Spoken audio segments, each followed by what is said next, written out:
मुस्कुराते हुए बोला, मिहिका जी, आपका नया गाना कब आने वाला है? आपके फैंस आपके नए गाने का इंतजार कर रहे हैं। क्या आने वाले दिनों में आप कोई कॉन्सर्ट भी रखने वाली हैं?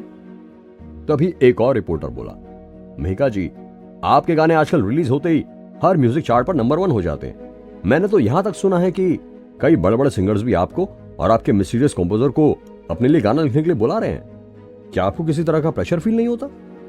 आप और आपकी कंपोजर अच्छे दोस्त होंगे।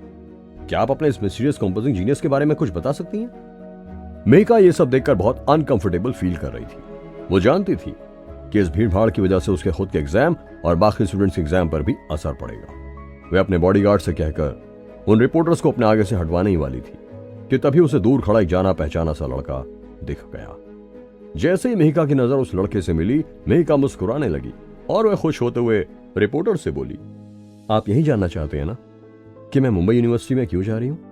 इसका एक ही सिंपल सा रीजन है कि मेरी मिस्टीरियस कंपोजर भी वहीं जा रही है। थैंक यू एवरीवन, मुझे अब एग्जाम देने जाना है। रिपोर्टर्स ने जैसे ये सुना, तुरंत उनके बीच में शोरगुल मच गया।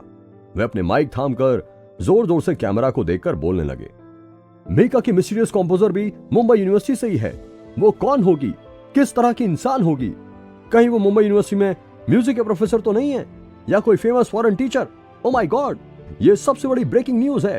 एक एक्सक्लूसिव खबर मिली है कि मिहिका के म्यूजिक कंपोजर और राइटर भी मुंबई यूनिवर्सिटी में ही पढ़ते हैं या पढ़ते हैं। वो मेल हैं या फीमेल हैं? जानने के लिए जुड़े रहिए हमारे साथ। इन रिपोर्टर्स के मुकाबले में देखा जाए तो कॉलेज के स्टूडेंट्स और भी ज्यादा पागल थे। वैसे तो स्टूडेंट्स का ध्यान हमेशा ही खबरों में रहता था, लेकिन अब वे जानना चाहते थे कि मिहिका के गानों का राइटर आखिर कौन था। मिहिका के उस एक सेंटेंस से पूरे के पूरे एग्जामिनेशन सेंटर में हल्ला मच गया था। एक स्टूडेंट बोला, अरे मेरी एक्साइटमेंट मुझसे कंट्रोल नहीं हो रही। क्या सचमुच मिहिका भी मुंबई यूनिवर्सिटी में जाने वाली है? तभी पास खड़ी लड़की बोली, जल्दी जल्दी उसकी फोटोज खींच लो, बाद में मैं अपने दोस्तों को दिखाऊंगी। न्यूज में यह सब देखकर मुंबई यूनिवर्सिटी के स्टूडेंट्स भी पागल हो रहे थे। मिहिका जो कि एक बहुत बड़ी स्टार थी, उनके कॉलेज में आने वाली थी, जिसकी वजह से उन सभी के दिलों की धड़कनें बढ़ चुकी थी। और साथ ही साथ मुंबई यूनिवर्सिटी में एक नया ट्रेंड यह चल गया था कि हर किसी को पता लग गया था कि मिहिका के गानों की राइटर भी मुंबई यूनिवर्सिटी से ही थी। इसीलिए कई सारे लोग लगातार म्यूजिक डिपार्टमेंट और कंजर्वेटरी ऑफ म्यूजिक के चक्कर लगाने लगे थे और रैंडम लोगों को पकड़ पकड़ कर उनसे पूछने लगे थे, क्या तुम ही दमयंती हो? कॉलेज एंट्रेंस एग्जाम अगले 2 दिनों तक चलते रहे, लेकिन पुष्कर के ऊपर ना ही कोई प्रेशर था, ना ही उसे कोई फर्क पड़ता था। एग्जाम के बाद अंकिता को लगा कि शायद पुष्कर फेल हो गया होगा, इसलिए वह उसे दिलासा देने के लिए उसके पास आई थी। यहां तक कि खुद सुरभि आंटी ने भी पुष्कर को फोन करके पूछा था कि पेपर कैसे गए थे। साथ ही उन्होंने यह भी बताया था कि उर्वी के एग्जाम भी अच्छे गए थे। आखिर में सुरभि आंटी ने पुष्कर को अपने घर आने के लिए इनवाइट किया, लेकिन पुष्कर ने मना कर दिया। वो सीधे घर गया और अपनी फैमिली के साथ टीवी देखने लगा। नैना ने भी पुष्कर का काफी मजाक उड़ाया कि वह अपने कॉलेज के आखिरी दिन में भी घर पर उनके साथ बैठा था और किसी लड़की के साथ बाहर घूमने नहीं गया था।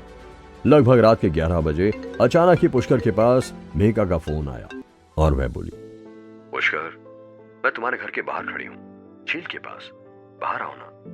पुष्कर यह सुनकर कंफ्यूज हो गया। उसे तो लगा था कि शायद मिहिका आज ग्रेजुएशन नाइट की पार्टी में गई होगी, लेकिन वो उसके घर के पास क्यों आ गई थी? पुष्कर ने उसकी आवाज से पहचान लिया था कि वह नशे में थी, इसलिए वह तुरंत बाहर गया। उसने देखा कि बाहर एक बड़े से पेड़ के नीचे, जहां बहुत धीमी रोशनी थी, एक खूबसूरत लड़की खड़ी हुई थी और वह इस वक्त काफी उदास लग रही थी। पुष्कर ने दूर से अल्कोहल की स्मेल सूंघ ली थी और वह बोला, क्या तुमने पी रखी है मिहिका? मिहिका ने जब पुष्कर को अपने पास आते हुए देखा तो वह प्यार से मुस्कुराते हुए बोली, हाँ, जब मेरे मैनेजर का ध्यान नहीं था तो मैंने चुपके से थोड़ी सी पी ली थी, लेकिन जो तुम्हारी वाइन है उसके मुकाबले तो उसका टेस्ट बहुत ही बुरा था।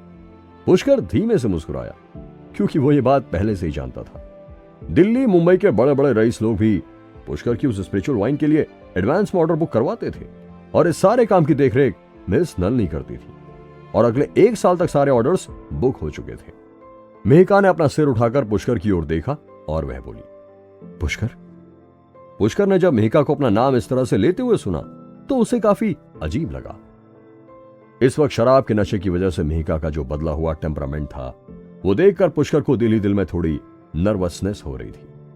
मिहिका कुछ पल पुष्कर की आंखों में देखती रही, और फिर उसने तुरंत ही सिर झुकाकर शर्माते हुए कहा, पापा ने मुझसे कहा है कि एक बार मेरा किसी अच्छे कॉलेज में एडमिशन हो जाए तो वो मुझे बॉयफ्रेंड बनाने की परमिशन दे देंगे। अच्छा? मेघा ने अपना सिर उठाते हुए गुस्से से कहा और फिर एक अजीब एटीट्यूड से बोली, तुम्हें बस इतना ही कहना है? पुष्कर ने तुरंत पूछा, क्या मतलब है तुम्हारा? तुम ठीक है, मुझे भी तुम्हारी कोई परवाह नहीं है, मेघा ने नाक सिकोड़ते हुए कहा और मन में सोचने लगी, बेवकूफ पुष्कर, मैं तुम्हें बता रही हूं कि पापा कह रहे हैं कि मैं बॉयफ्रेंड बना सकती हूं और तुम इसका जवाब अच्छा दे रहे हो। तुम्हें समझ नहीं आ रहा कि मैं क्या कह रही हूं? मेघा तुरंत गुस्से से पलटी और सीधे अपनी गाड़ी में चली गई। पुष्कर भी चुपचाप अपने कमरे में वापस आ गया। वहां उसने देखा कि उसके फोन पर प्रियंका का मैसेज आया हुआ था, मैं तुम्हारा इंतजार करूंगी। यह मैसेज पढ़कर पुष्कर के चेहरे पर एक मुस्कान आ गई और उसने भी रिप्लाई कर दिया, मुझे भी तुम्हारा इंतजार है। तभी अचानक पुष्कर की नजर उसकी 13 ब्रोकेड्स पेंटिंग पर गई जिसमें अब 13 मछलियां आसानी से तैर रही थी। पुष्कर तुरंत उठकर उस पेंटिंग के अंदर बने हुए मैप को देखने लगा। कुछ देर उस मैप को देखने के बाद पुष्कर ने अपना सिर सरप्राइज होते उठाया और बोला, ये कैसी खास जगह है? ऐसा लगता है जैसे यहां कुछ खास है। पुष्कर मन ही मन सोच रहा था, इस जगह पर जरूर कोई देवीय ऊर्जा है। अगर मैं यहां जा सकूं तो ये मेरे लिए बहुत ही अच्छा होगा। लेकिन तभी पुष्कर ने नक्शे को दोबारा ढंग से देखा तो उसे समझ में आया कि वहां पहुंचना इतना भी आसान नहीं था। अब पुष्कर को नींद आने लगी थी, इसलिए वो जल्दी से सो गया और फिर अंबिका और तपस्वी के आगे की कहानी के बारे में सोचने लगा। मुझे इस बार कहीं ऐसी जगह ध्यान लगाना होगा जहां मुझे कोई परेशान ना करे। यही सोचता हुआ पुष्कर सो गया। अगले दिन पुष्कर ने सबसे पहले लालू को फोन किया और उसे एक जगह चलने के लिए कहा। पुष्कर ने एक हेलीकॉप्टर का इंतजाम कर लिया था। हेलीकॉप्टर धीरे धीरे हेलीपैड के ऊपर लैंड हुआ। उसका दरवाजा खुला और उसमें से लालू मुंह में सिगार लिए हुए कूद कर बाहर निकला। उसके पैरों में पहने हुए लेदर के जूते बहुत ही बड़े और महंगे लग रहे थे। लालू चिल्लाते हुए बोला, बस मजा ही आ गया इस बार, तुम मुझे भी अपने साथ बिजनेस ट्रिप पर लेकर आए हो। अब तो मुझे भी अमीरों वाली फीलिंग आने लग गई है। ये कहते हुए लालू ने अपना पजामा ठीक किया। वह इस वक्त बहुत ज्यादा खुश था क्योंकि पुष्कर इस बार कुछ खास चीजों की तलाश में इस जगह आया था और साथ में लालू को भी लेकर आया था। लालू एक्साइटेड था और चिल्लाते हुए बोला, बस हम पहुंच गए। तभी पुष्कर भी हेलीकॉप्टर में से बाहर निकल आया। पुष्कर ने धीमे से 13 ब्रोकेड्स पेंटिंग निकाली और उसे ध्यान से देखा। इस वक्त उस पेंटिंग में बनी हुई मछलियां तैर नहीं रही थी, बल्कि सब की सब एक ही डायरेक्शन में कंपास की तरह इशारा कर रही थी। यह देखते ही पुष्कर ने कहा, हम सही जगह आए हैं। लालू भी पेंटिंग को देखने के लिए पुष्कर के पास आया और सीरियस होते हुए बोला, बॉस यहां कोई खजाना है?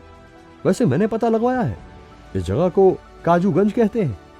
मैंने सुना है कि यहां पर लोग मछलियां पकड़कर अपनी जिंदगी गुजारते हैं। कमाल की बात है ना? लेकिन बॉस अगर कोई जगह है जहां हमें खजाना मिलेगा तो वो पक्का हाफ स्नैक गैंग वालों की पुश्तैनी जमीन पर मिलेगा। पुष्कर को उम्मीद नहीं थी कि लालू सचमुच में इस जगह की इतनी सारी इंफॉर्मेशन निकाल लेगा। पुष्कर ने धीमे धीमे आगे चलते हुए कहा, लेकिन ये स्नैक गिरोह तो समंदर के पार है ना? पुष्कर को अभी भी याद था कि जब वह सादिक नगर में एक बड़ा सा बैंकेट अटेंड कर रहा था तब वहां उसने आसमान की बिजली को हाथ में पकड़कर हाफ स्नैक गिरोह के कुछ लोगों को मारा था। लालू तुरंत बोला, बॉस वो तो इसीलिए क्योंकि उन्होंने वहां एक नई फैक्ट्री खोली है। तुम्हें पता है पहले उन्हें स्ट्रेंज मैन कहते थे, बाद में उनका लीडर बहुत एरोगेंट हो गया और उसने अपनी ताकत के घमंड में आकर पूरे दिल्ली और आसपास के शहरों के सभी बिजनेसमैन और अंडरग्राउंड बॉसेस को खत्म कर दिया। हालांकि बाद में उसे अर्जुन ने बहुत बुरी तरह हराया। इसकी वजह से वह अपनी दुम दबाकर भाग गया और अपना नाम बदलकर हाफ स्नैक रख लिया और समंदर के पार ही बस गया। हाफ स्नैक गैंग वाले भी कभी कभी यहाँ आते रहते हैं, तो अगर हम भी उनके यहाँ चले जाएंगे तो मुझे नहीं लगता कि कोई गड़बड़ होगी। पुष्कर ने लालू की बात ध्यान से सुनी। पुष्कर इस जगह पर केवल 13 ब्रोकेड्स पेंटिंग के अंदर की मछलियों के भरोसे ही आया था, लेकिन वह मछलियां बहुत ही ज्यादा स्लो थी। वह अपनी डायरेक्शन एडजस्ट करने में कम से कम 1 से 2 घंटे लगाती थी, जिसकी वजह से पुष्कर को बहुत इंतजार करना पड़ रहा था। पुष्कर और लालू जब आगे की ओर बढ़ने लगे तो उन्हें महसूस हुआ कि सचमुच ये कोई ऐसी जगह थी जहां कोई भूखा नहीं सो सकता था। चारों तरफ तरह तरह के फिशिंग नेट और बड़ी बड़ी नाव रखी हुई थी और वो सभी की सभी नावें बहुत ही महंगे महंगे सी फूड से भरी हुई थी। वैसे तो पुष्कर और लालू समंदर पार करके स्नैक गैंग वालों की पुश्तैनी जमीन पर जाना चाहते थे, लेकिन इस वक्त लंच टाइम हो चुका था, इसलिए कोई भी नाव इस वक्त समंदर पार नहीं कर रही थी। और वही समंदर के बगल में एक छोटा सा रेस्टोरेंट खुला हुआ था। लालू भी इस वक्त भूख के मारे परेशान था, इसलिए वो तुरंत पुष्कर से कहकर उस रेस्टोरेंट की तरफ गया। पुष्कर और लालू रेस्टोरेंट में गए और उन्हें खिड़की से लगी हुई टेबल मिल गई। जैसे ही वो दोनों अपनी अपनी कुर्सियों पर बैठे, उन्हें अचानक ही पास वाली टेबल पर बैठे लोगों की बातचीत सुनाई देने लगी। बगल की टेबल पर एक बहुत ही खूबसूरत जवान लड़की बैठी हुई थी और उसकी आवाज सुनकर साफ मालूम हो रहा था कि जैसे वह बहुत बड़ी परेशानी में फंसी हुई थी। वह सामने बैठे एक आदमी से बोली, पुष्कर जी, हम यहां पिछले 7 दिनों से केवल खा रहे हैं और घूम रहे हैं। आप कब हमारे पुश्तैनी इलाके में चलकर हमारी प्रॉब्लम सॉल्व करेंगे? पुश्तैनी इलाका शब्द सुनकर अचानक ही पुष्कर का ध्यान उस बातचीत के ऊपर चला गया। उस खूबसूरत लड़की के साथ टेबल पर 4 और लोग बैठे हुए थे, जिनमें से 2 की पीठ पुष्कर की ओर थी। ओहो, तुम तो बहुत ही ज्यादा उतावली हो रही हो। सर, अपने प्लान के हिसाब से चलते हैं। इस तरह की चीजों में हमें हड़बड़ी नहीं करनी चाहिए। बगल में ही बैठी हुई दूसरी लड़की ने उस लड़की को समझाते हुए कहा। यह दूसरा पुष्कर कौन था? क्या पुष्कर किसी झांसे में फंस गया था? जानने के लिए सुनते